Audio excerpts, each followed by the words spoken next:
Good Monday morning, guys. I'm Jerry Miller, and welcome to Real Talk with Keith Smith on the I Love CVille Network. We're live in Charlottesville, across the Commonwealth, the country, and the world on the I Love CVille Network, and we're presented by, Realty Partners. Oh, yes, God. Realty Partners. What are you drinking in there? This is iced coffee. Iced coffee. Not the morning ritual for you and I, just iced coffee today. Whoa, what is that supposed I'm to be? just saying, normally we do chest bumps, high fives, and jumping jacks to get jacked up. We didn't do that today. I don't know. At my age, I've just just waking up and having a cup of coffee. You were scootering around Connecticut with your grandson. I was, but the 3-year-old beat me out. I couldn't keep up with the darn kid. What kind of scooter were you on? So my daughter, so everybody who watches the show may or may not know, my daughter's a makeup artist in New York City. And he missed the show on Friday to spend time with his daughter, son-in-law, and his 2 grandkids. Correct. Another part of this conversation was my daughter from Seattle couldn't make it out. Oh, she couldn't make it? They canceled the flights. Dang. Well, that's kind of what's going on here, and that's kind of the essence of what we want to kind of talk a little bit. What the heck's going on out there? But yeah, so what she does with these big like movie sets and they're huge warehouses, and so she has like a scooter, not like an electric scooter, but like one of like a skateboard kind of thing. So she scoots from one end of the studio or the lot or whatever it is to the other end, and Mr. Smith saw one and said, "Hey, let's do that." So was it like a Lime or a Bird scooter? No. It's the one that's not motorized. Oh, okay, gotcha. Right, it's got the little T handle on it. And you push it with your feet. You push it with your feet. Okay. And so my grandson was on his version. I said, "Hey, I can keep up with him." I probably didn't. It didn't end well. Let's say there was a bump. Let me say there was a bump. Scooter stayed,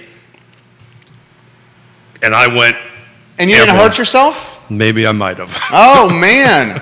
Distinguished gentleman getting down in the weeds right there with the grandkids on the scooters. So we were saying offline, it's really cool. I mean,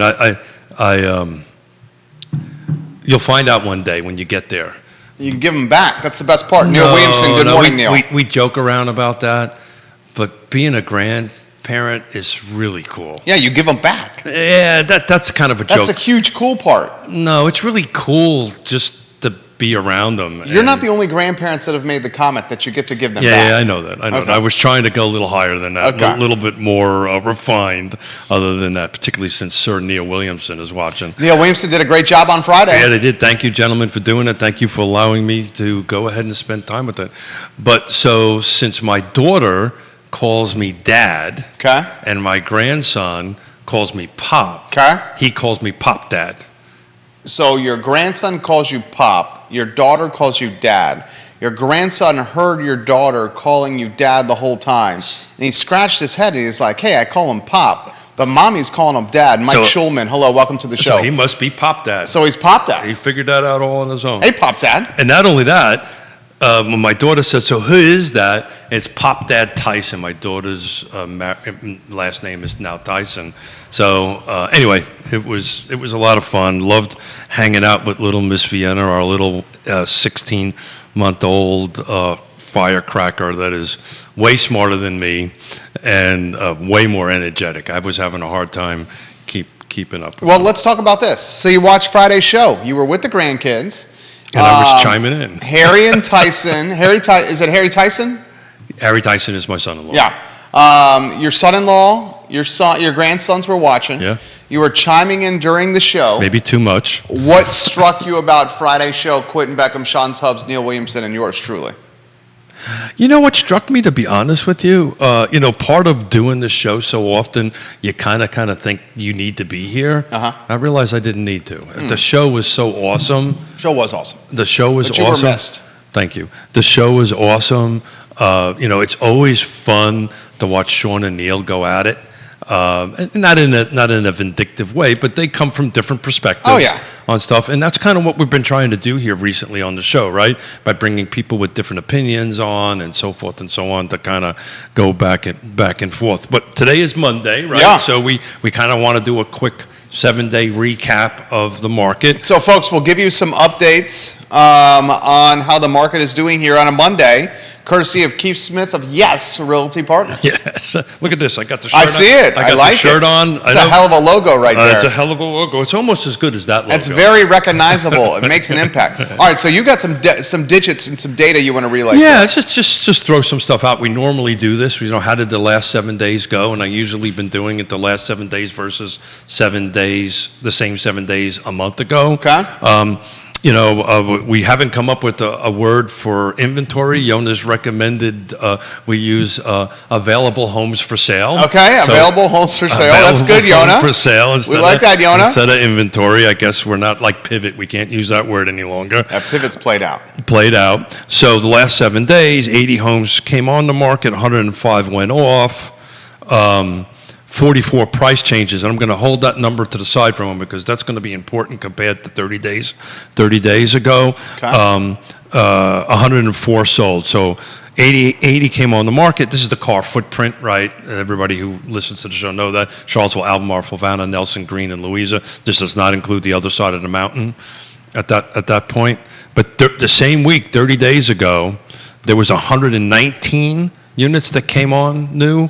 Okay. 140 went pending, so the volume is dropping down. We've been talking about this for quite some time, that the volume of transactions are starting to decrease. But very interesting, exact number of units changed, price. A month ago there was 44. This last 7 days it was 44. So I think what's happening, I think there's normal percentage of price changes, and if you look into that, some of it's new construction, which is actually increased in price, not decreased in price. So that's just an overall price change on that end of it. So you're starting to, I think you're starting to see a little bit of a leveling out, for lack of a better term. We're seeing the absolute impact of prices that have double-digit increased over the last couple years, plus interest rates spiking. And let's cut to the chase. Perhaps depleting a little bit of the buyer pool. We know it's still there, the buyer pool. It's just not as robust or deep as it was, say, 6 months ago. Yeah, and the sold a month ago, by the way, was 108 versus 104. So the volume of transactions are still happening. So sold is actually consummated, recorded. We've closed the actual deal. So the volume of closings isn't different week over week, month over month, right? Looking at the same week on that end of it. But the overall inventory coming on is dropping a little bit. It's about roughly almost 20, 30, 40 units, somewhere around that, less a month. So we kind of called this some time ago. We did call this. That was going to do that. So what's the temperature on the street? You've coined shift. What'd you say? My hearing. Shift. You got to be careful. Not SHIT, shift. Shift. Yeah. The market is a shifting. Yeah, so to quote Bob Dylan, the times are changing, That's the markets right. are changing. That. Thank you on that end of it, to steal that end of it. Oh, you got the picture on screen, the Gary Keller picture. Oh, look at you, huh? Look at that. I don't get to see that. Alfred doing his thing. Thank you, Alfred. That's Judah Wickauer, by the way. Yeah. So, it's interesting, the temperature on the street. It's interesting on our end of it. Our actual transactions are picking up, right? Our end of it. What Yes Realty Partners has been doing, as far as listings and sales. It seems like the activity is not reflecting what the decrease month over the last month in overall volume. Don't know what that is. That just could be where things that we've been working on for a while is starting to pay off a little bit. It's hard to figure out. Yonna and I were driving up. Took us almost 11 hours on a Thursday. How many times did you stop to pee? Oh, right. One thing we know about the distinguished gentleman is he needs to pee every hour. Thank you for sharing that. I just want to let people know. Thank you for sharing that. I think you share this on previous shows. And everybody knows my prostate maybe not as much as it should be. Thank you, Jerry, for doing that. Kevin Yancey, good morning. He's got a comment for you. I'll get to it in a moment. Thank you, Kevin. You have shared that before. I have. I'm an open book, right? You're very open on the show. I am More open than I am. I am an open book, and My wife's made that comment before. Wow, Keith really shares a lot on the show. Oh, was that a dig at you? No, Yeah. it was not a dig at me. She just respects what you do. Yeah, it is what it is, right? What you see is what you get, and there's no need to hide anything, right? And I do it also from a different reason, particularly about, and we're about ready to talk into the R word, recession, right? Yeah. Because that's kind of what I've been preparing for the last 2 days to have this conversation with you for the next 2 days. But, having an open and honest discussion about stuff is the only way you can fix things. So let's talk about this. I'm curious, your wife is thinking I'm a little too open? No, she thinks you do a great job. Yancey in Waynesboro, king of Waynesboro, in fact, rising interest rates, appraisal differential, and possible ARMs are making buyers reluctant, especially first-time home buyers. Do you buy that from Kevin Yancey? Yes and maybe no yes, right? Yes and maybe no yes. Imagine that. The reason we coined O-Shift. Jamie Turner, the mayor of Gordonsville, loved hearing that you go to the bathroom every hour. He's repping the Pep and Culpeper, the mayor of Gordonsville. Michelle Scheid also So to loved speak to hear about that. Gordonsville, we actually stopped in Gordonsville on the way up. Ooh. On the way down. Fried chicken at Ice House? No, we're Wine at Well Hung? I'm sorry, Neil, we did not do that. Okay. We needed some dead pig fix. Barbecue Exchange? Yeah. We it was really great. We pre-ordered it on the phone, stopped it because they closed at 7:00. We literally got there at 7:00. But it was interesting. We were talking about Gordonsville. I didn't notice it, but on the way coming up, they opened up a new bakery and a cafe up across from the Ice House. So that town is really booming. Really matured, and it's really a cute little town. But back to Kevin's question, the reality of it is, and this is going to get worse. This recessionary position that I'm going to take here in a little while. Ooh, you're gonna be a bear today, huh? You're normally very bullish. Today you're going to be a bear. It's not a bear. It's just the reality of it. I think, as far as I'm concerned, I think we are in one already. Yeah. It's been my position for quite some time on that end of it. But and what I want to talk about is how the recession isn't going to impact housing. It's going to impact housing, but it's not going to impact it like it did in 2006, 7, 8, 9, and 10. But to go back to Kevin's question. And we can't use this word any longer, but I think what's impacting the first-time home buyer more is the lack of something to buy. I didn't use the word inventory. You did that well. That was very good. I didn't use the word I inventory. was impressed. I think that's impacting more because, but man, I had 1, 2, 3, 4, 5, 6, 7 phone calls from Thursday to the end of Sunday from first-time home buyers, teacher, cops, firemen, because we're listing the affordable housing project that I'm chairing on this stuff of it. Literally all of them in tears. What to do? I got nothing to buy. I got no place to live. My landlord just, I'm not going to use the word double, but that's not what they did. But my landlord is jacked up my rent. Double digit increasing year over year. I need a place to live, and there's nothing more helpless not to help these folks. I can't help them. I can guide them through the land trust process and get them into the system, but some of them can't even meet that criteria on that end of it. They're just not making enough money to afford it on it. So the short answer, Kevin, is all of those things are impacting it.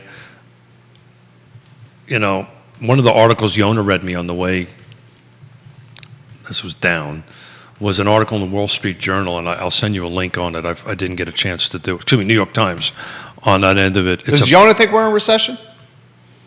She does not like me using that word. Oh, okay. She wants me to use the word, we're in the middle of financial hardship? Transition. Okay. So recessions aren't, man, I'm going to get myself into trouble. All recessions really, in essence, is in itself is not really that bad of a thing. So I look at I've lived through enough of them. The last one that went through, Jerry, was not a recession. That was a depression. That was a time of great unpleasantness. That impacted everything. But at the moment, I look at a recession as a pressure cooker, right? So a pressure cooker has a little valve. You ever cook with a pressure cooker? It's got a little valve on the top of it. It regulates the pressure. It's supposed to let a little bit out. It's supposed to let things balance a little bit and go in on it. And I don't think it's going to impact the housing. It's not going to create a housing crisis on that end of it. And we'll talk a little bit why to do that. But, I think the world of Kevin, and I'm trying to figure out a way to answer his question, and I don't have a magic answer to it. Nobody does in this thing. He says a recession is basically a correction. Jamie Turner wants to make sure we highlight the burger at Patch Brewing Company. He says it's a phenomenal burger, by the way. Andre Xavier and John Craig's Patch Brewing Company. Yeah, man. It's just we were cruising through that at 7:00 at night after being on the road for nine hours, and most of the places were closed, and we just needed to grab some, put it in the car, and keep on going on that end of it. But yeah, so look, we technically the first quarter was already recessionary, right? You were down 1.4% or something like that over the previous quarter. I think what's going to happen is you're going to see this number bounce up and down, and this isn't going to be a normal recession. And there's really no such thing as that. They're all very different, and they're going to impact certain folks a different way. But to go back to Kevin's question. This is kind of the Marine in me, right? The only way I know how to predict something or to do that is to make it happen, right? I don't know if that makes any sense, right? You can predict and you can do that, but the only way you're going to do that is to pull up your bootstraps and say, okay, we're going to do this. We're going to make this happen. But the reality of it is, there's nothing to buy, right? And I've said this more than once. Right?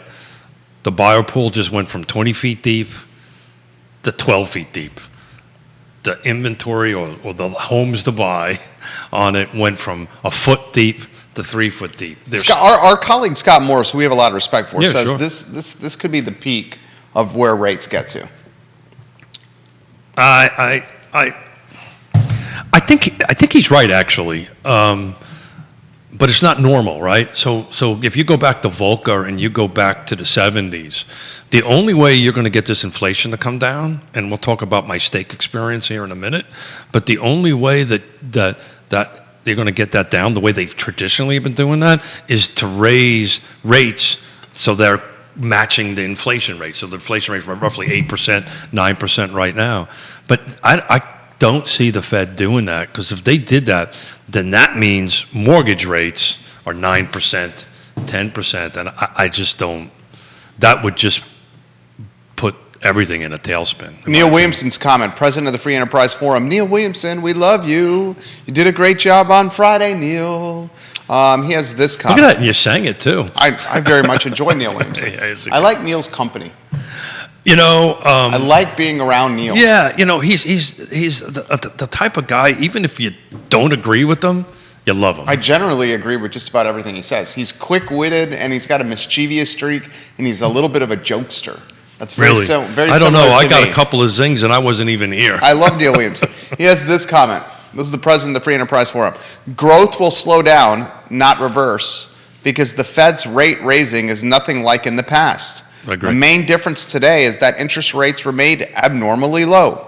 Until rates get to the capital market determined level, i.e. without the Fed's interference, the Federal Reserve is still running a loose money period. And that source is Forbes So magazine. it's an interesting observation. Filled up, going up at Wawa, coming down, it was a local New Jersey version of Wawa up in there. And let me ask you a question. When you fill up with your card, do you use a debit card or a credit card? I have 3% back on So you use like a specific Visa Rewards card. Yeah, and my reward on the Visa Rewards is 3% on gas. Got it. But so I only use that card for gas. And you pay that off every month. Yeah, and I get the money back. And on top of that, I do it with Tiger Fuel. and I'm Yeah. a market member. Got it. So you accumulate points. So for instance, my last pump, I think it was 2,500 points on my Tiger Fuel app, and that gave me 50 cents off each gallon of gas. So how many people do you think actually do that? The point I'm trying to get to, how many people actually use a credit card and pay it off at the end of the month? Probably not many. I know it's not many. Yeah, Statistically, it's not many. And it was really interesting because I was trying to think, what the hell, at $5 a gallon, because that's what it was up north, where are these people going? It was literally bumper to bumper traffic. I think we averaged something like 35 miles an hour going all the way up on that end of it. And it was not accidents. It was not anything like that. This was just pure volume getting on and off and through. But when I was looking around at the Wawa and the gas station up there, They were packed. no, everybody was using, just me being me, everybody was using Visa. You could tell they were using credit cards.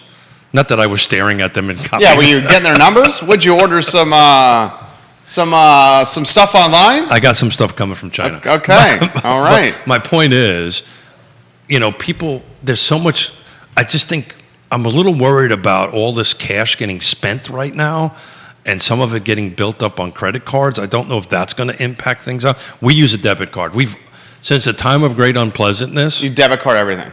we very rarely use credit cards, Oh, right? okay. I don't care about the points. I don't care. It's just based on our experience, right? Because we lost everything we had, and we had to build everything up.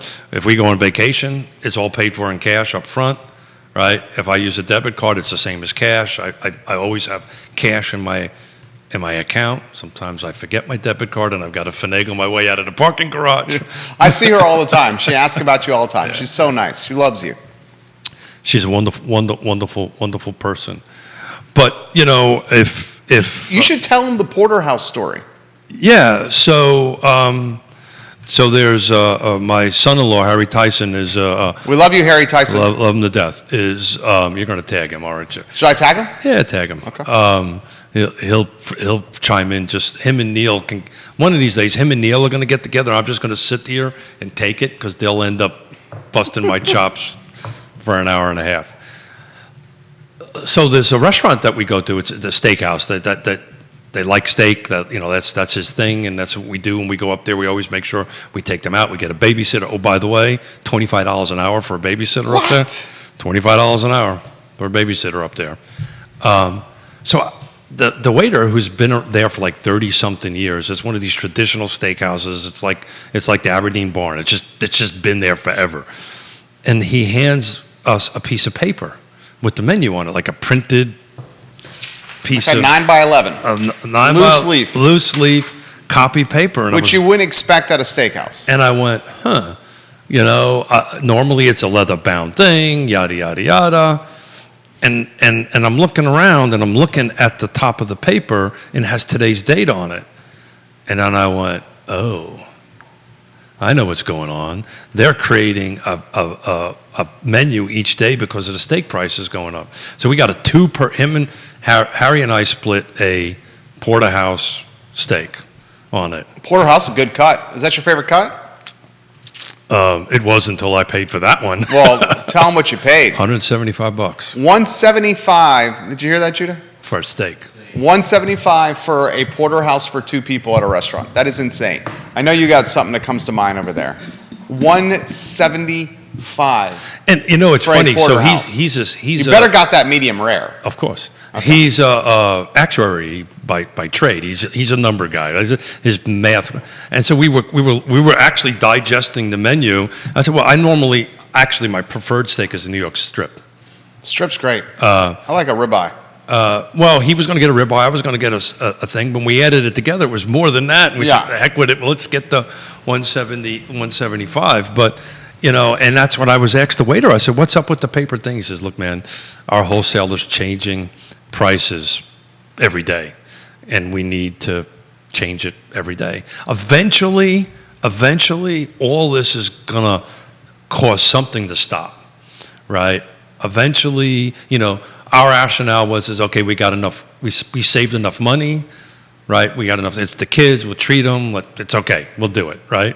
But eventually, that pot of money that we've saved, we're either going to not do this anymore because we want to save that money, right? Or You're not taking any more trips to Connecticut? Is that what you're saying? no, we're not going to probably go to that steakhouse again, or we're going to split it. Yeah. Or that 2-person porterhouse is going to go 3 ways. No, 4 ways. 4 ways. Yeah. Right. 4 ways. Yeah, and it actually did. We shared. We always share the meals anyway. Yeah, family style. On that end of the stuff. But anyway, so I kind of wanted to focus a little bit in the next 2 days, today and on Wednesday, because Scott's not going to be able to join us. He's out traveling on let's kick off this recession conversation and how do people feel out there. And, you asking me, what I thought the vibe was out there on the street. I'd love to have people chime in. Jamie Turner, what's the vibe? You rep the PEP. You're the mayor of Gordonsville. How are you managing inflation, JT? How are you managing recessionary times, JT, especially as a new homeowner? Kevin says, I got fuel Friday at 6:48 a.m. I had to refuel at 12:48 p.m., the same station, same day, same pump. Went up. This was diesel. Yeah. At 6:48 a.m., it was $5.95. At 12:48 p.m., it was $5.88, a reduction of 7 cents.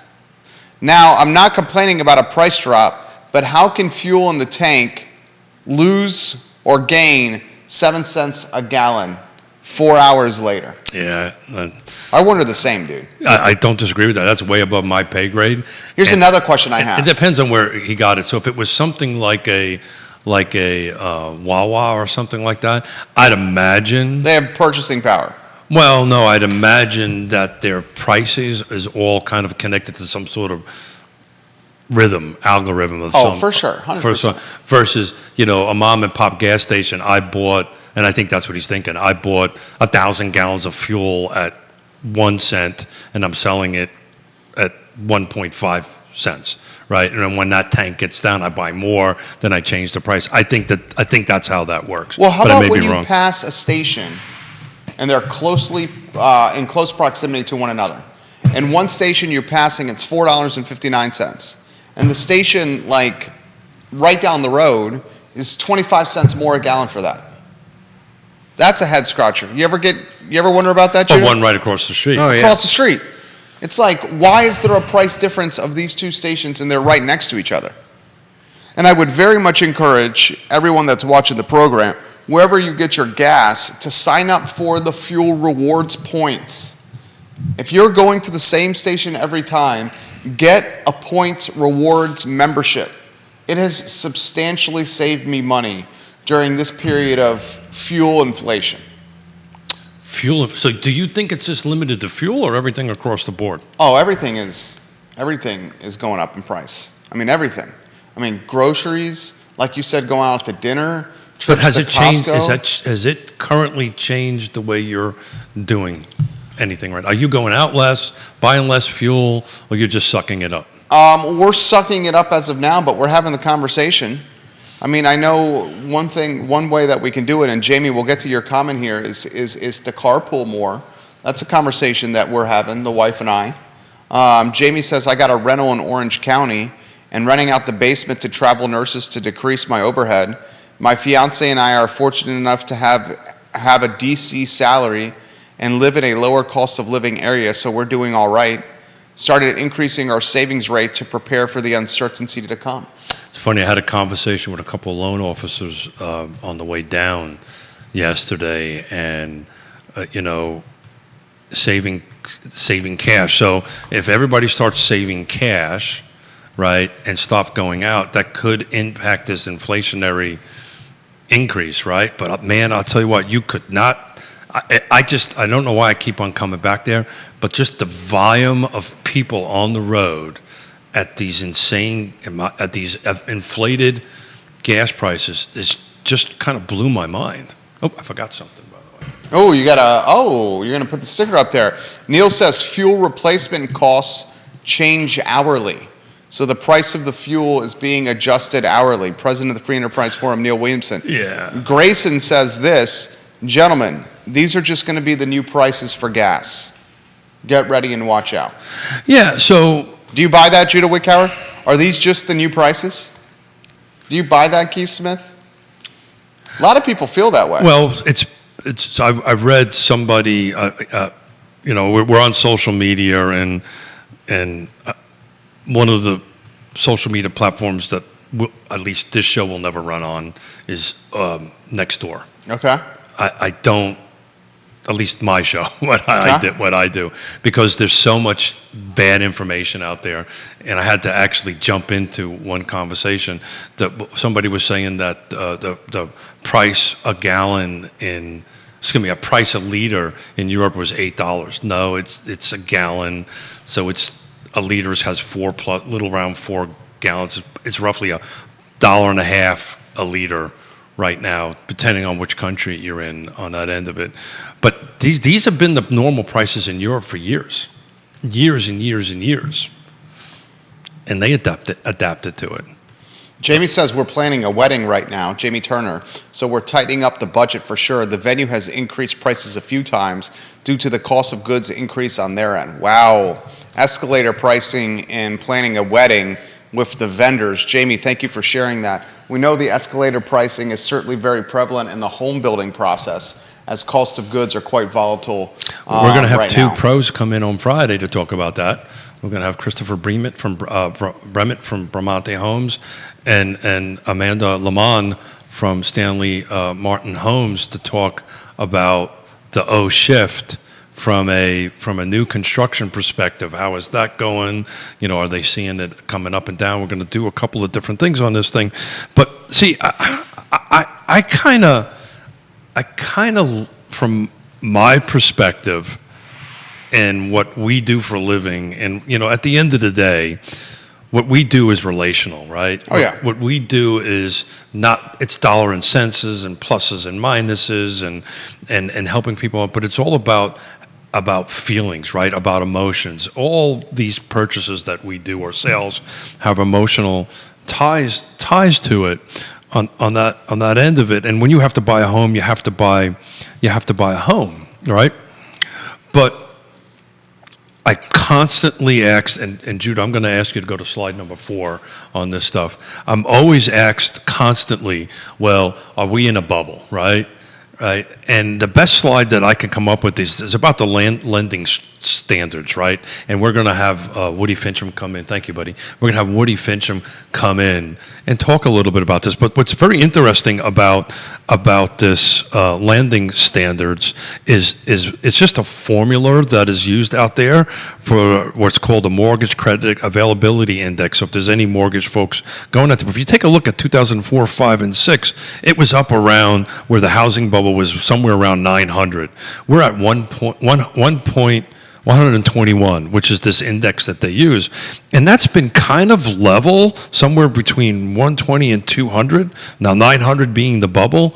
So the restrictions to buy from a lending control standards on it is really going to keep this thing from overheating and blowing up.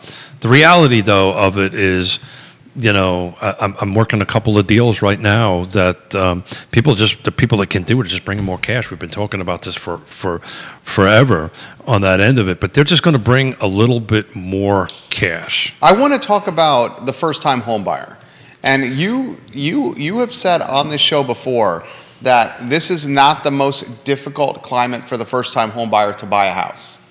You've made that comment multiple times on this show. Prove it. The tape doesn't lie. Is it really tape or is it digital now? It's not tape. It's not tape. It's just anymore. the same. But realtalkwithkeithsmith.com doesn't lie. All the shows are there. It does not lie. I actually got called out on something about that the other day. What'd you get called out on? Let's say I got called. Was it something you said? Of course. Okay.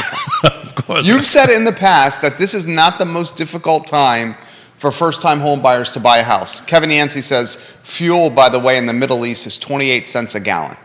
Yeah, because it's subsidized. 28 cents a gallon for That's gas. in Saudi Arabia. In the Middle East. It's subsidized. The government just subsidizes it. So what I was trying to say, Mr. Miller. I'm going to say this is the most difficult time for first-time home buyers in the history of buying a house. Yeah. So proof. So, You don't buy it. It's not that I don't buy it. It's just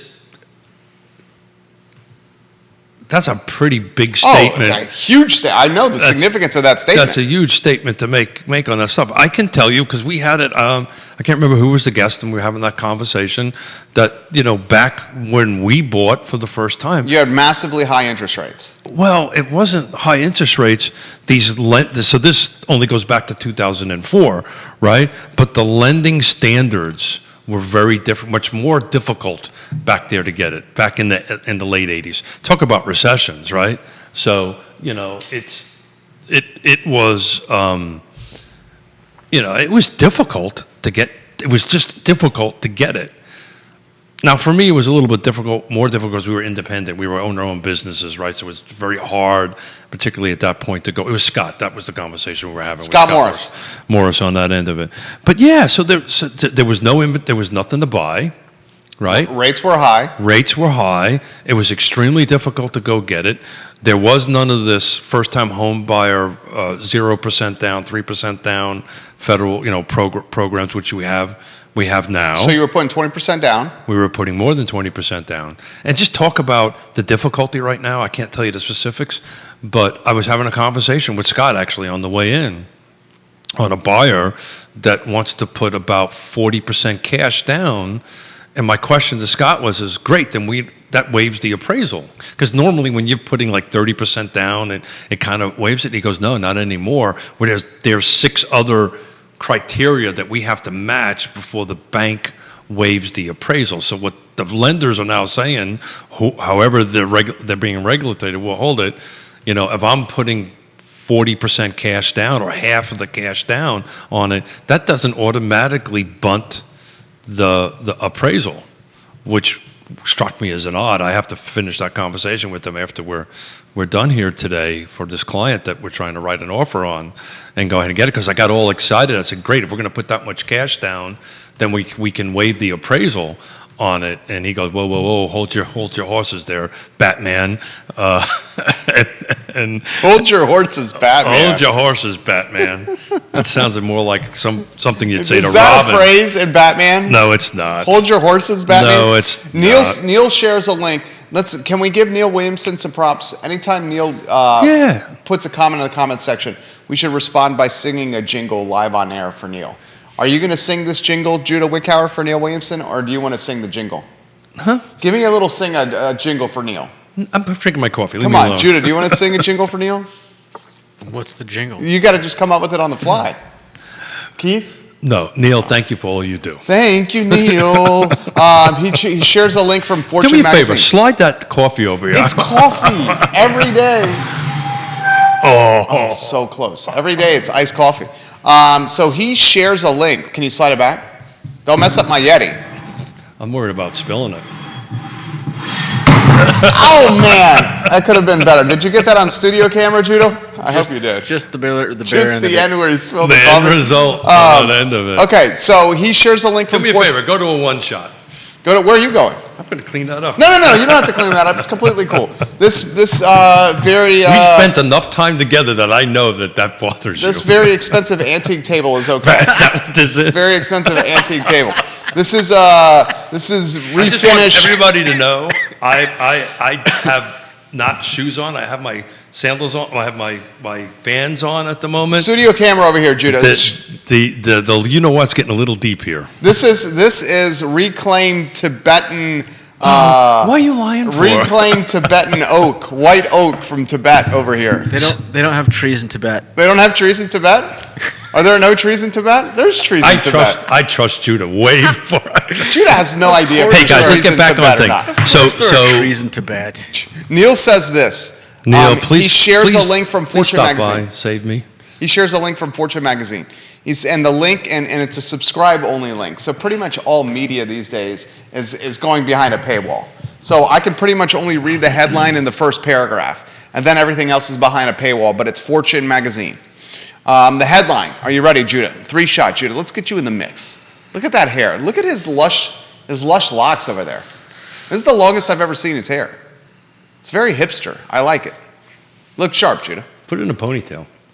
Can you would you ever? I don't think it's long enough to Oh, no, you got it. You get a ponytail. Yeah, Judah. Yeah, but then the ends pop Even out here. Liza the dog was like, "Hey, Dude, let's that? put your hair in a ponytail, take a photo of you behind the camera and the microphone, and create you a Tinder profile. Oh man. You need a Tinder profile. So hold it. Is Real Talk with Keith Smith now getting into the dating game? We're going to try to help Judah. Judah, Judah deserves a better half, don't you I think? think Judah's doing okay. Okay, so here's the headline, Judah. Are you ready for this? So It's from that's a comment from a father. Never ever push your kids into that kind of. Well, I thing. would hope the father wouldn't push his daughters onto Tinder. I mean, I hope that's not what you're doing. No, let's do your thing. This is I'm his reading work my notes. colleague. Sounds You like go a- do your thing. I'm reading. It sounds my like a new age country song. Daddies, don't push your daughters onto Tinder. That's so good. Daddies, don't push your daughters on Tinder. Who would sing that? Jason Aldean? I think Jason Aldean would sing that, Judah. I'm the wrong person to ask. Maybe Garth Brooks. Kevin Yancey says, are you going to man bun it, Judah Whitcar? Oh no. Kevin, save me. Somebody come over. All here right, and here's save the me. link. Here's the link. This is from Fortune. We were having a little fun here. Mischievous Keith doesn't want to stay mischievous here. No, I've done all this notes and studying. But yeah, I'm So having this is fun. from Fortune magazine. The headline says, yes, this is likely the worst housing market ever for first-time home buyers, but it still may be a good time to buy a home. Parentheses, really, close parentheses. And then here's the first paragraph from the article. Fortune magazine. This is from Neil Williamson. Neil Williamson. According to a recent Gallup poll, Sir Neil. just 30% of Americans think now is a good time to buy a house. It's the first time this number has ever been below 50% Wow. as far back as 1978. So from 78 to now, how many years is that? Quick math. That's 44 years. 44 years. 30% of people, according to this Gallup poll, thinks it's a good time to buy a house. That's the lowest number since 78. Yeah, and all I was saying. Okay, maybe this is Liza's agreeing. Yeah, that was Liza, for those that are wondering. Not Keith's stomach being hungry. Yes, sir. So and it could be both. Who knows?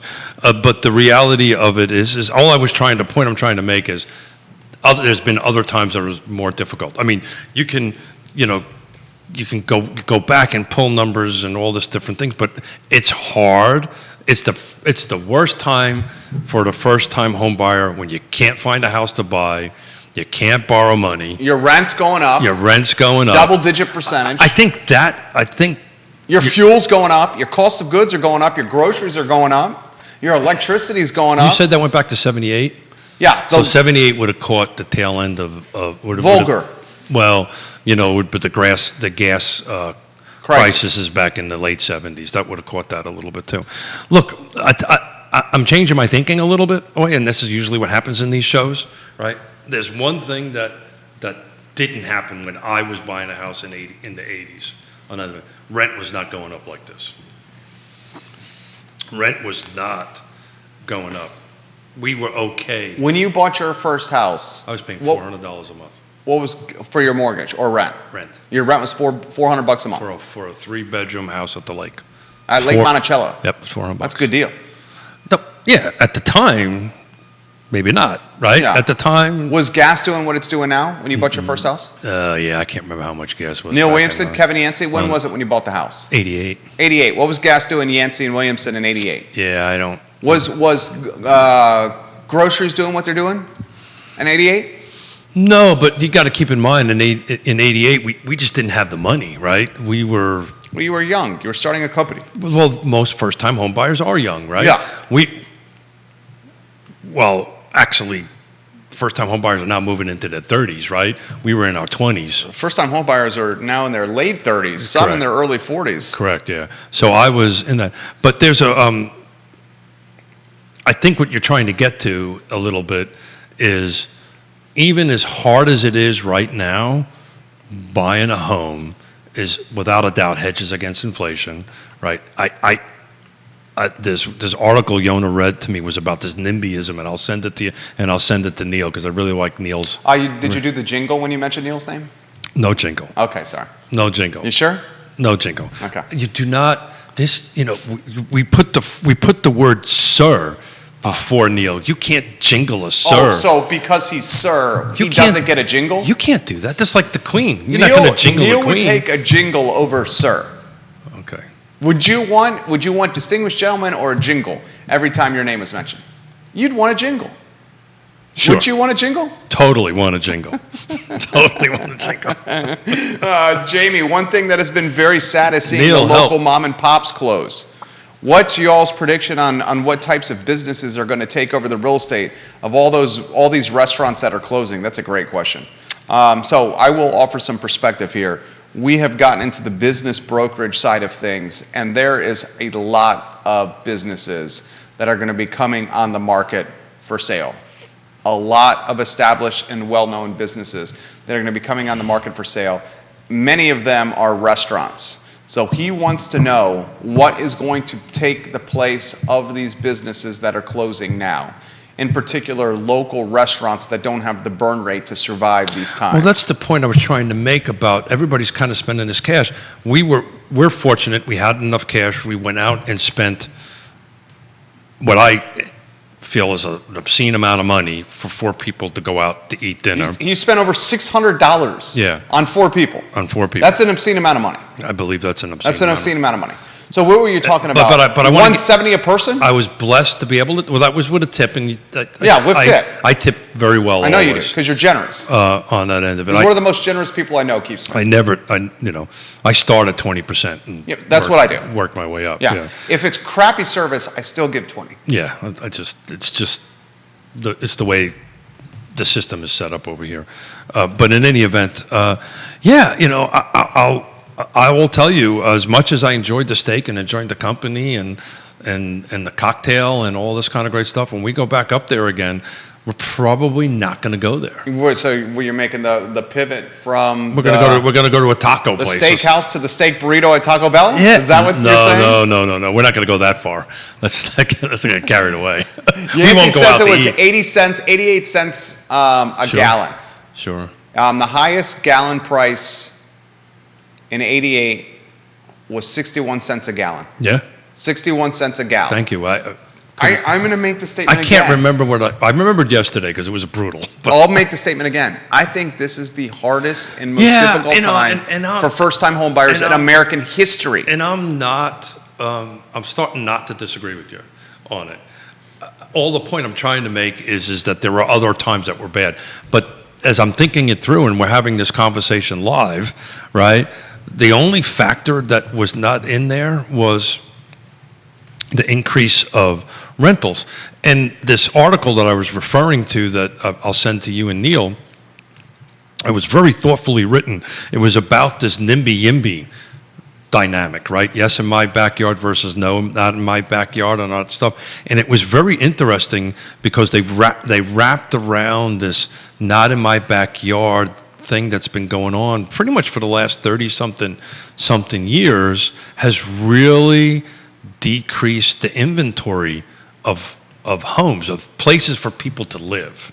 And that is just causing so much pressure that maybe 30 years ago or 40 years ago wasn't there. Definitely. I know. Definitely. Wasn't there. So I'm kind of leaning that way, but there's a slide number 3 if Judah can put on for me. He's got it up. So what this is this is looking at the 1980 recession, thank you, 81, 91, 2001, 2008, and 2020 recession. So everybody knows this is all, hold on a second, I got to reference the people that did this. Hang on a second. So I can do this. This is from the Federal Reserve. 1980. So what this is, everybody's saying that prices are going to decrease if a recession happens. And I don't believe that. I believe we're going to hit, this is national, by the way, these numbers. We're going to hit our norm, 3 to 6%. I've been running these 2021 year spreadsheets in each one of our jurisdictions, and including the time of great unpleasantness, which is 2008 on this graph. On this end of it, which was a negative roughly 20%, 91 was down a little bit. That was roughly 2% we lost. But everything else above 80 was 6%. 81 was 3%. These are larger there's been many recessions in between, but these are the larger ones. 6% in 2001 plus, and 2020 was up by 6%. That was the last little recession. That was the one that kind of kicked off with the COVID. There's a little COVID recession in that end of it. So we get asked all the time, well, should I wait and not buy? And the answer is buy, if you can do it. But anyway, I thought that was some good information. Let's go to Danville, the New River District. We got the king of Danville watching the program, the king of the New River District, Travis Hackworth. Travis. Look at you. Hackworth. You're singing today. It's great to have you back. Batman and Robin. I miss Batman and Robin. A little bit more of creative freedom in the Batman and Robin scenario. In the Batcave. Don't you feel like there's a little bit of more creative? You know? I've said this once. I've said that nothing. We love the panels. We love the panels. But we also have to showcase the panelists. We can't be us. Right. Well, we could be us, but it's more about the panelists. Where this allows the distinguished gentleman's sparkling and contagious personality to shine through. What did he have for breakfast this morning? I'm just high on life right now. There you go, This buddy. is Travis Hackworth, New River District, the king of Danville. I bought my first house 6 years ago for $17,000 and dropped $32,000 on renovations. Did the work ourselves. Sold the house 3 years ago for $89,900. The same house is valued at $140,000. Yeah. A 1,200 square foot home. Travis, is this in Danville? Is this in the New River District in Danville? I'll give you this again. He bought his first house 6 years ago for $17K. He put $32K into it. So 32 plus 17 is 49. They did the work himself, and then they sold the house for $89,000. That's a delta of 40 G's. Now, granted, you're going to have some real estate commissions, some closing costs, and some taxes you're going to have to pay there, but that's a nice little tidy profit they got. That house is now valued at $140K. How many years did he buy that ago? He bought it 6 years ago, sold it 3 years ago, and today it's valued at $140. I bet you that was a foreclosure that he bought. Was it a foreclosure, Travis? He said he got it south side near the North Carolina line. Yeah. So what that kind of highlights a little bit, what I think you're going to start seeing here. We're being called the Abbott and Costello. Abbott and Costello. Thank you. We'll take that as a compliment. And people want to hear you sing jingles. No, and Chad, I don't believe you. I just totally made that. do not I believe just made that one. I totally don't believe You caught me. Yeah. I completely made that up. I know you have 3+ years. Who wants Keith Smith to sing a jingle? No. Put it in the feed if you want Keith Smith to sing a jingle. Kevin Higgins, do you want it? JB Turner, do you want it? Hey, time out. Leo Williamson. We have an obligation. Yonna says no.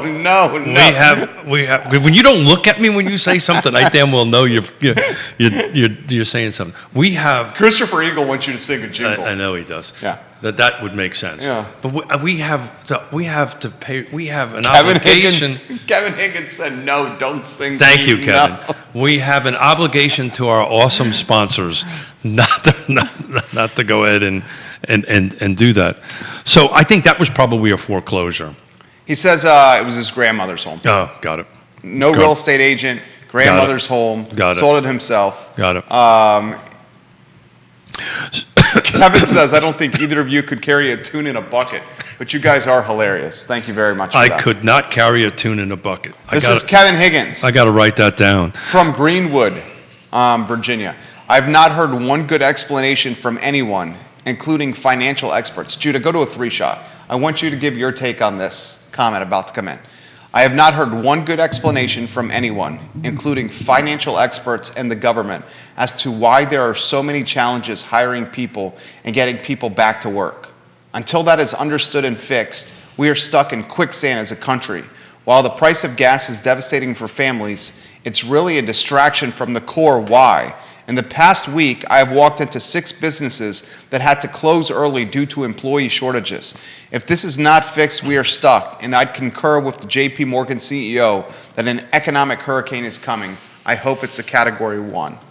Well, that's the point I'm trying to make about this recession. There's all these things packing on. And right now, inflation is what? There's basically too much cash chasing too few goods, right? Or in this case, services, right? And the prices are getting inflationary.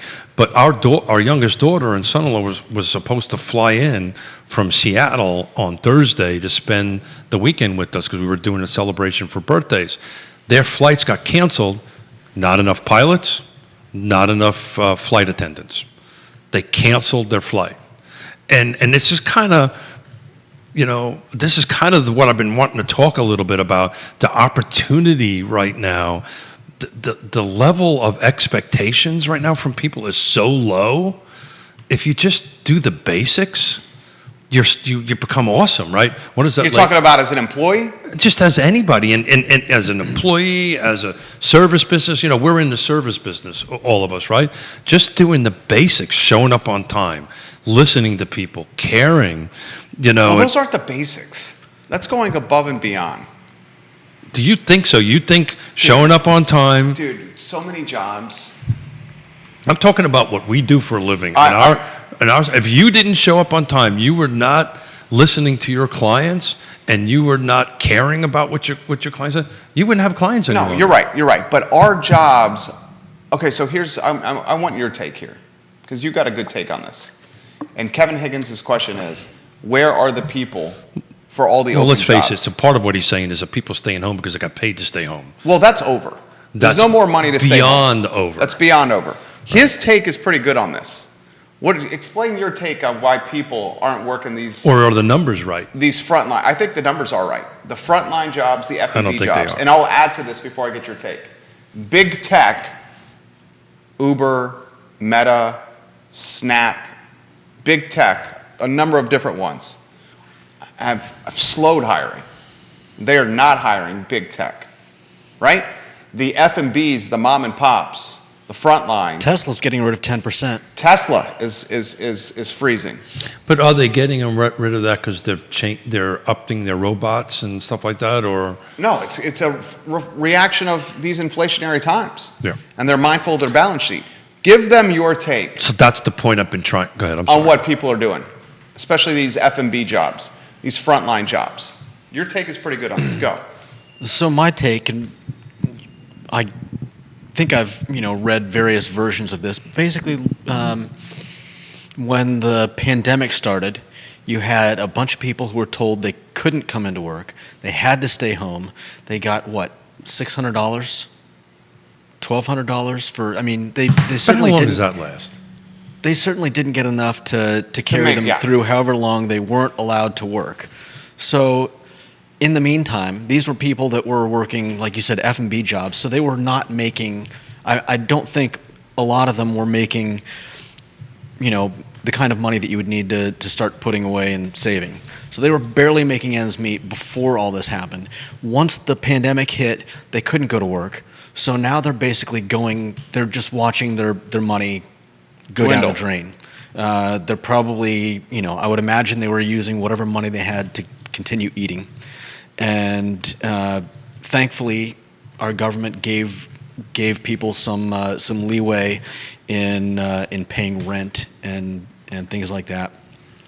So then, whether it was 6 months or 9 months or 12 months later, or in some cases possibly even longer, they're told that they can come back to work, and now they're looking at 9 months, 12 months of debt and saying, I was working a job that barely made ends meet, and now you want me to go back and try to make up the difference in this 6, 9, 12 months of just piling the debt on. So talk about how the mind shift has changed. And what I was hoping for the take that you would give is a large portion of our country is choosing to live their lives with less. They have to. How can they not? I mean, look at it this way. But that's not. Look at it this way. You unusual, can rent a home for what, $1,800, $2,000 a month. Depends on the house. $1,800 is probably going to get you an So apartment. one of the interesting articles. But the point being is that same person might not be eligible to get a loan to buy a house At that monthly would payment. that would put them at a much lower monthly payment. Yeah. That's absurd. I mean, Or I even worse, understand there the might bank not be has- a house to buy that Okay, would put but- them at but that that's- lower monthly well, so payment. But that's so- irrelevant at this point. What I'm talking about is the fact that if the only rental you can find is what, a 1-bedroom for how much? A 1-bedroom is probably going to cost you $1,300 a month. And you could probably get a mortgage on a townhouse for $1,000. Mortgage on a townhouse, $1,000 or less. say it's no, you got no. 250 townhouse now, 250 to 300,000. Good luck finding one. Yeah, you're not going to find So one. we're And if you selling, do find one, it's a $2,000 monthly payment. and you're yeah. So $2,000 monthly payment. Dude, for- with the rates now, I can add What some. rate did you get? I can add Do some. you remember? Some context to that. So the $243,000 homes that we're selling for the land trust is roughly PITI, principal, interest, taxes, insurance is around $1,800. There you go. Yeah. There you go. But you can't rent something like that. So it's in the other article Yonna read me was from so when you're up in New York, you get the New York Times version of the New York City version of it. And every article, and off air before we came on, I was having this conversation with you that, we've been talking about this stuff forever on this stuff, but every article I'm reading, lack of inventory, lack of homes to sell, lack of apartments available, that we have not as a country got past this regulatory oversight, or overreach, I should say, on that end of it to create some stuff. So they were talking about the new trend in Manhattan right now is a 1-bedroom apartment in Manhattan right now is $4,000. And what's happening in that 1-bedroom apartment, they're co-sharing it. The three of us are co-sharing it. How does that work? Well, what they do is they actually put Like a sleeping schedule? No. They actually they were like putting like sheets up, and they were dividing the room up into so they were two strangers rent the room. So it used to be you could rent the room. We would be roommates, right? I'd rent room 1, I rent room 2. Judah rents room 3. Now roommates does not mean rooms in the same house. It means the same room. Literally the same room. And there was another a part of that article was about what's happening is that people of my age and up that have their homes and they can't afford them anymore, right? Because they're up for taxes and stuff like that. They're bringing in these tenants. And oh, by the way, if you go back and look at the history, that was done during World War II, by the way, because they didn't have enough housing for people. It's a really great movie. I can't remember the name of it. That was done in the 40s about that. So look, you really got my brain changing on this. Has this ever been the worst time for first-time home buyers? And I think the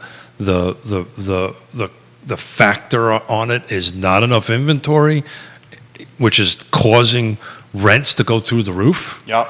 Right? I think you're going to see appreciation, just like we looked at on slide number 3 on this stuff, 6% in 80, 3% in 81, a -2 in 91, positive 6.6 in that, -20 in 208, and positive 6. You're going to see that balance out in this 6%. Again, back to the thing, the best way to compete against inflation or hedge inflation is to own it. You're going to see, I think, rents double those numbers.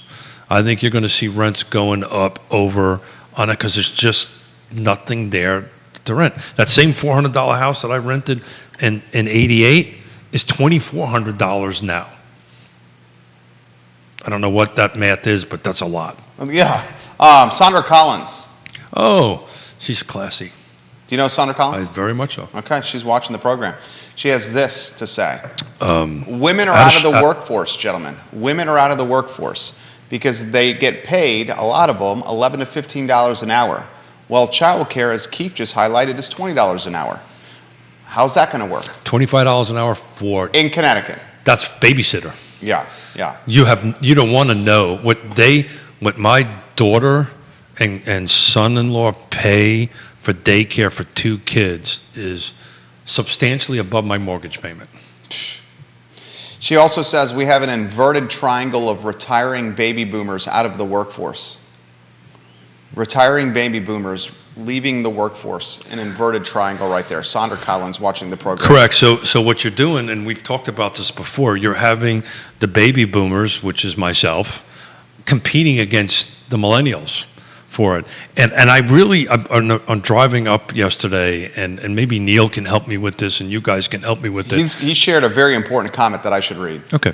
But finish your thought. No, I wrote a note down. Go ahead. Okay. He says, here's a press release from Charlottesville City Hall.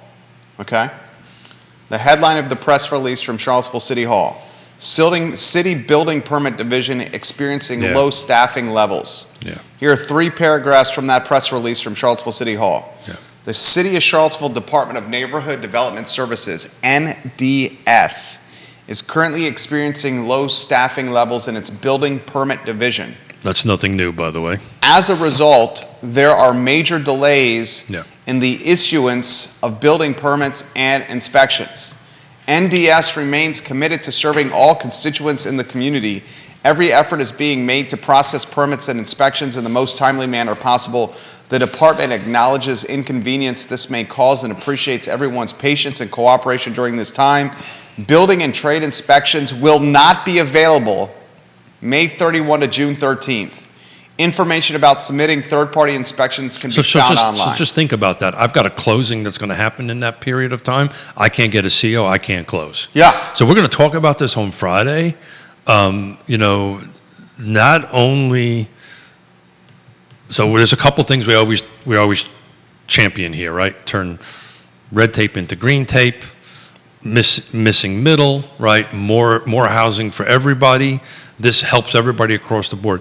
Even if the politicians say, or even if let's say the state of Virginia, this will never happen, but let's say the state of Virginia follows what Oregon and Washington has done and makes a state level decision that says we want more housing, right? They make this decision that if the local, because this is what happens in Washington and Oregon, if the local jurisdiction rejects something that the state says we want more housing, they can go up to the state and actually reverse the local decision. That's probably never going to happen here, but the point that I'm trying to make is even if all of a sudden the local jurisdiction starts approving projects, you can't get a building permit. Yeah.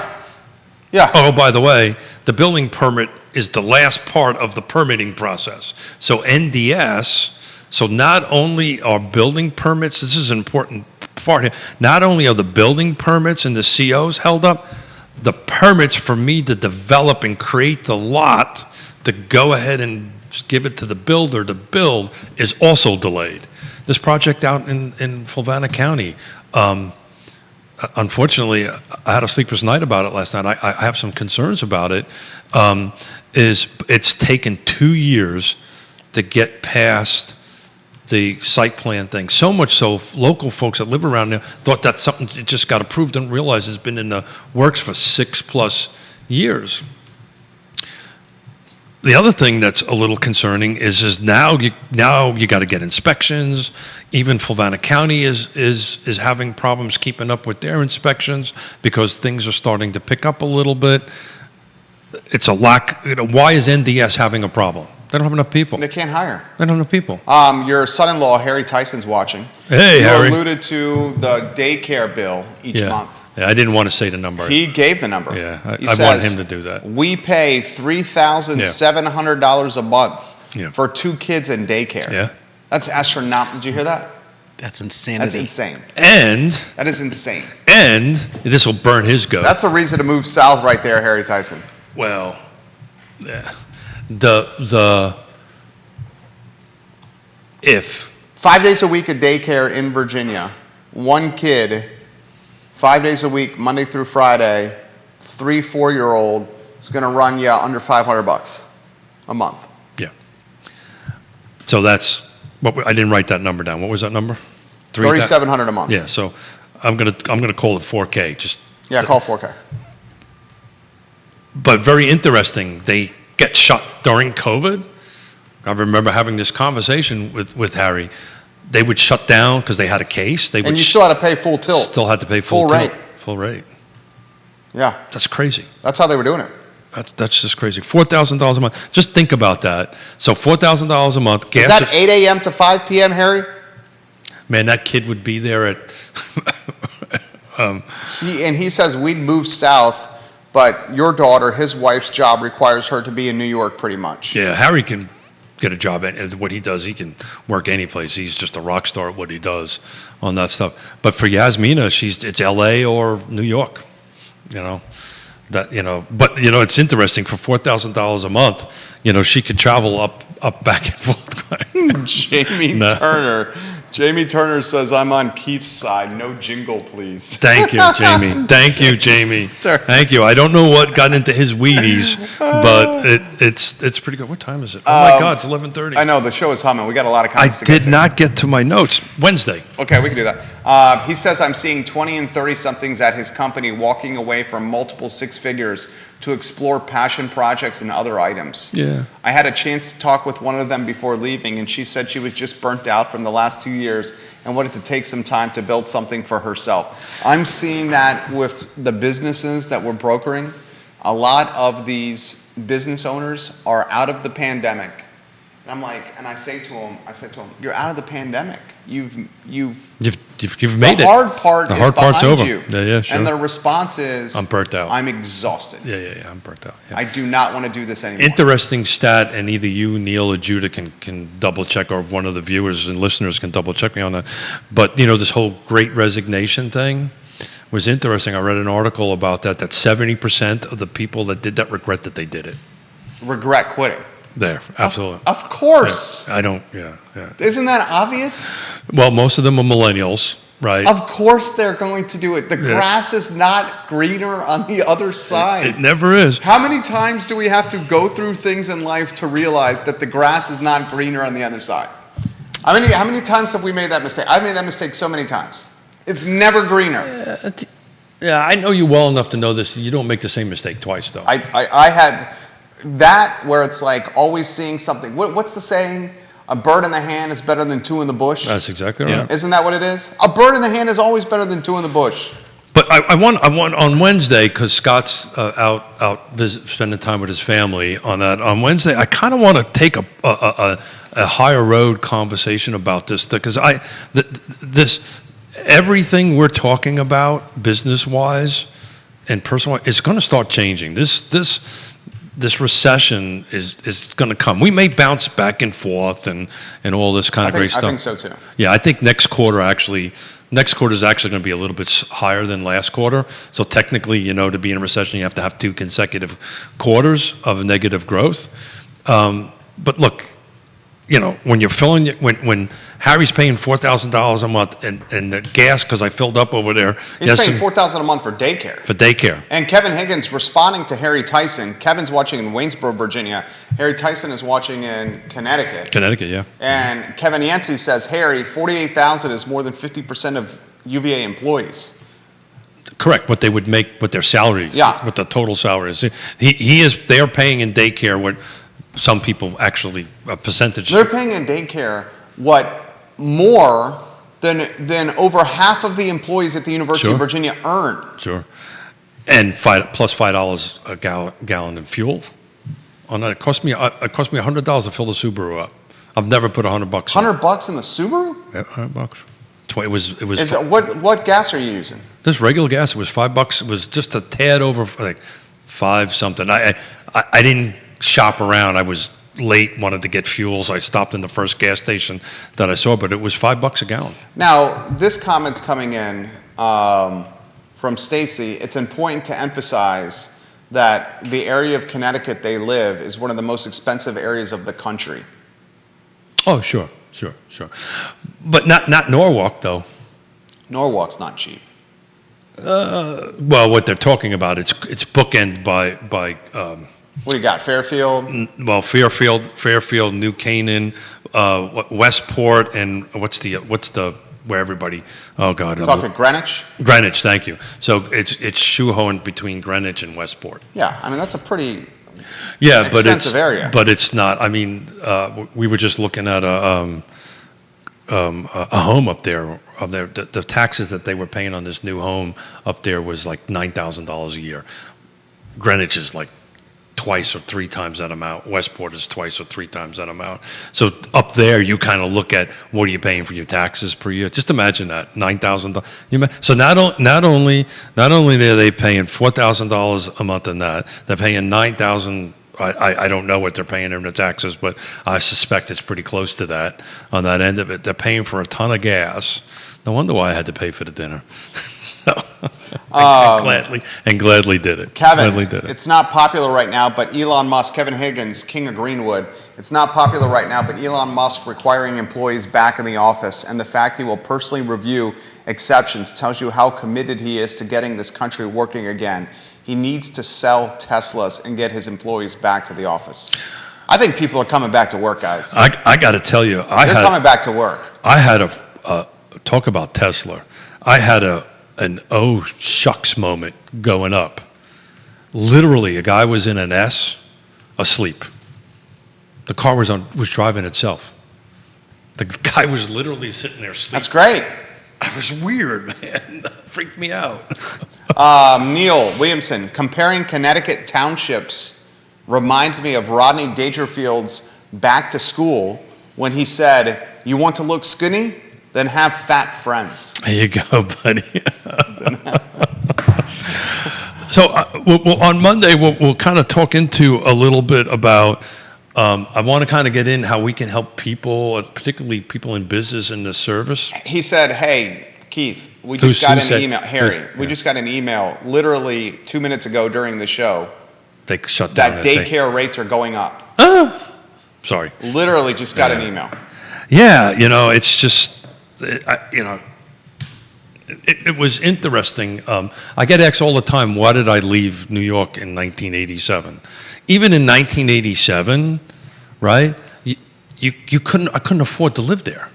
I literally couldn't afford to live. I don't know how Harry and Yasmina do it, right? I just don't know how they do that. The two of them work their butts off, right?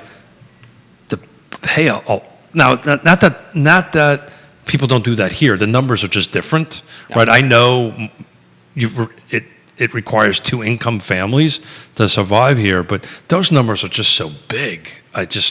Whatever. God bless them. They're doing a better job than I could do. But I want to next. Love you, Harry. We had a lot of fun. We sat on the back deck and chatted and had a cocktail, which was, I enjoy every moment of those times I can get. Good. That's something that old dudes talk about, hanging out with grandkids and doing scooters and going oh shit and taking a dive and my ribs are still a little bruised from it. You're a good man, Keith Smith. Oh yeah, I had like, yeah, I can do this. Oops, I can't do He rode his grandson's scooter, for those that are just tuning into the program. No, not his grandson. I read my daughter's scooter. Oh, your daughter's scooter. Sorry. And I was trying to keep up with my grandson, and I couldn't do it. Your daughter's scooter. How about some closing thoughts for the viewers and listeners? Yeah, so I kind of don't want to scare people, but this is coming, right? We need to prepare for it. We're going to talk a little bit about Wednesday, particularly folks that are in the service business, on what you can do. Getting back to the basics and the fundamentals is important. We'll talk a little bit about that. I speak from it from our perspective of having been through this before. On what we can do, and I just love our Batman and Robins. Dude, I love it. I'm looking for one on Wednesday. Friday is going to be a lot of fun. We're going to get into new construction, so I'm going to get to geek out a little bit on my new construction stuff, which I love. I'm not going to brush off a few new construction. Amanda Lamone of Stanley Martin on Friday. Christopher Bremen of Vermonte Homes on Friday. Yeah. Wednesday, it's going to be Batman and Robin. Yeah. Scott Morris is traveling. He's traveling, yeah. He's enjoying. I think he's hanging out with the family at the beach, if I remember. That's what he's doing. If I remember correct. But he's still working because, man, I was on the phone with him 3 times already this morning on some stuff. Scott Morris, guys, Ross Mortgage, Keith Smith of Yes Realty Partners, Judah Wickower, Jack of all trades of I Love CVille. And soon to have a ponytail. Oh, yeah. Man bun. A lot of your fans are asking for a man bun. Judah Wickower, can we go to the one shot over there and show everybody the man bun? You can pull off a David Beckham man bun. I think you could. Did you just compare him to David Beckham? I did. I don't know. I don't think I'm going to go with the man bun. I don't think it'll ever happen. You don't think you'll wear a man bun? Your fans are asking man bun. My fans, sure. Can you pull the hair back and see what the man bun would look like?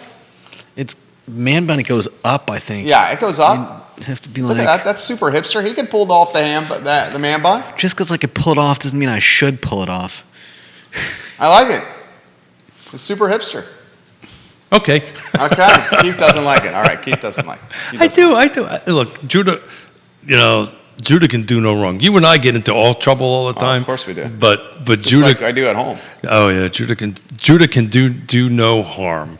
So I'm excited, man. Thank you for this. Is just a great show, and I'm looking forward to it's Wednesday. dynamite. Looking for Wednesday, and I've literally got pages and pages of notes we didn't even get to. I can't wait. Wednesday, Real Talk, 10:15 a.m. We'll close with this. Kevin Higgins of Greenwood, Virginia. This country needs the same discipline and strength that Keith had on his rebound.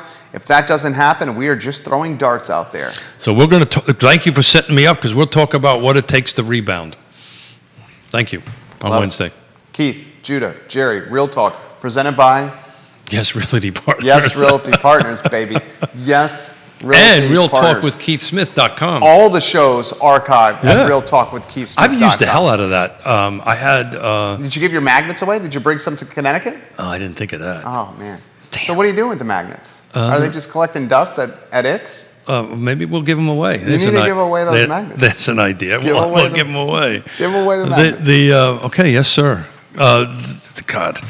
Give away magnets. What else am I supposed to do? Just be your... Sing? I'm supposed be to yourself. sing? No, I'm dude, supposed to sing? You crushed it today, homie. Yeah, I had fun. Thank you. It was so fun.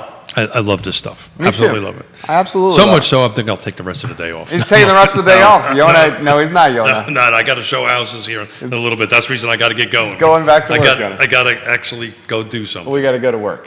Judah and Keith, I'm Jerry, guys. Thank you kindly for joining us. We'll see you on Real Talk Wednesday at 10:15 a.m. for another edition of Batman and Robin with Alfred sitting shotgun. So long, everyone. Have a good afternoon. Take care. Well done, Keith. Yeah, thank you. I love it. I have fun.